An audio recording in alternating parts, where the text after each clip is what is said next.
Halo, kamu lagi dengerin pengalaman membaca buku dari para teman baca yang tersebar di seluruh Indonesia di channel YouTube Resensi Buku.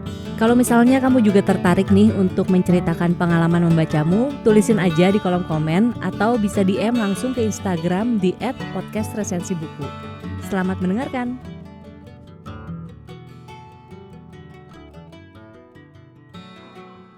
Siapa di sini yang juga mengagumi buku-buku karya Andrea Hirata? Perkenalkan, namaku Penny.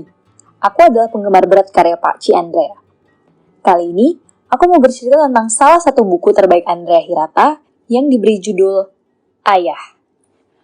Ini bukan buku baru, karena buku ini dirilis pada tahun 2015 dengan total 396 halaman buku. Buku ini masih berlatarkan daerah Belitung dan kebudayaan Melayu.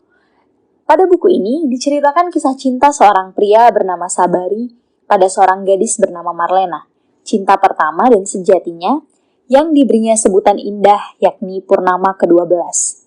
Ya, bab pertama buku ini dibuka dengan judul Purnama ke-12 yang kedengaran cukup puitis kan? Dan ternyata menjadi suatu clue kalau di buku ini pembaca akan banyak menemukan penggalan kalimat puisi yang dibuat oleh Sabari.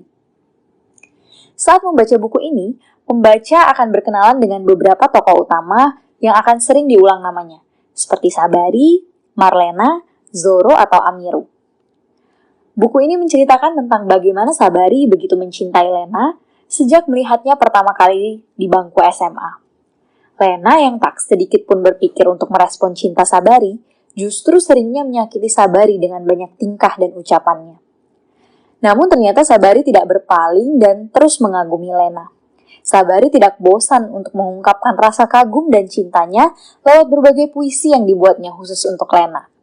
Sabari digambarkan adalah seorang pria yang tumbuh besar diasuh oleh ayahnya yang juga seorang penggemar sastra dan sangat sering menulis puisi. Singkat cerita, Lena yang terus menolak cinta Sabari, suatu hari mendapati dirinya hamil akibat hubungan terlarang dengan pria yang tidak mau bertanggung jawab atas dirinya. Pada saat itu, Sabari yang punya hati sangat tulus justru memberanikan diri menghadapi ayah Lena dan mengajukan diri untuk menikahi Lena. Setelah menikah pun, ternyata Lena tidak sedikit pun tergugah hatinya pada Sabari. Sabari terus melakukan tugasnya sebagai suami yang bertanggung jawab, meskipun Lena tidak pernah menganggapnya. Hingga akhirnya tiba waktunya bagi Lena melahirkan anaknya, Sabari dengan tulus merawat Zoro, si bocah kecil yang ternyata jauh lebih mencuri perhatian dan kasih Sabari. Buku ini ternyata bukan seperti cerita cinta klasik saat akhirnya Lena luluh dan menerima cinta Sabari, karena ternyata cinta tidak berpihak pada Sabari.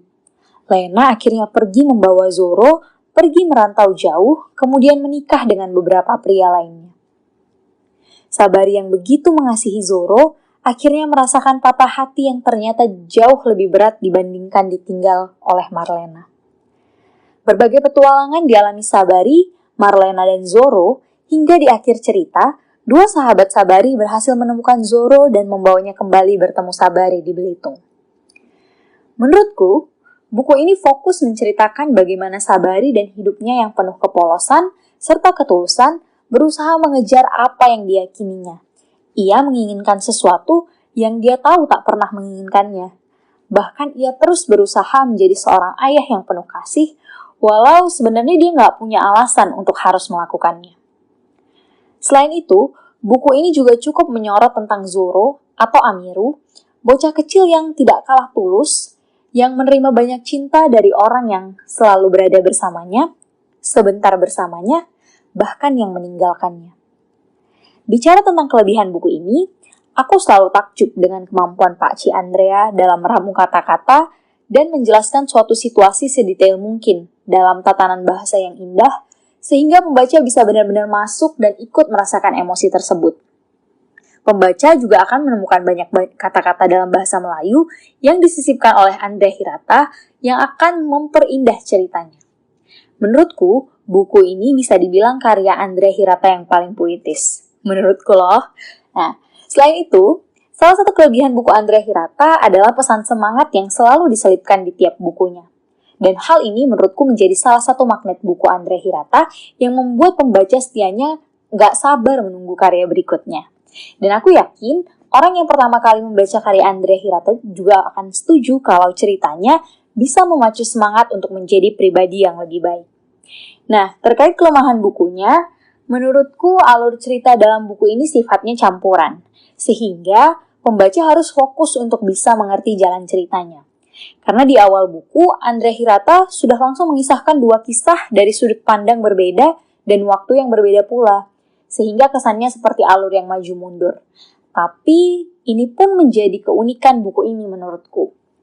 Nah, kalau teman-teman belum membaca karya Andrea Hirata selain Tetralogi Laskar Pelangi, mungkin butuh lebih fokus untuk membaca alur cerita campuran seperti di buku ini. Buat teman-teman yang belum pernah baca buku ini, aku sangat merekomendasikan buku ini karena pesan ceritanya disajikan dalam kisah yang betul-betul indah. Ada salah satu penggalan puisi yang sangat indah di buku ini saat Andrea menutup ceritanya dengan suatu kalimat. Waktu dikejar, waktu menunggu, waktu berlari, waktu bersembunyi. Biarkan aku mencintaimu, dan biarkan waktu menguji. Terima kasih.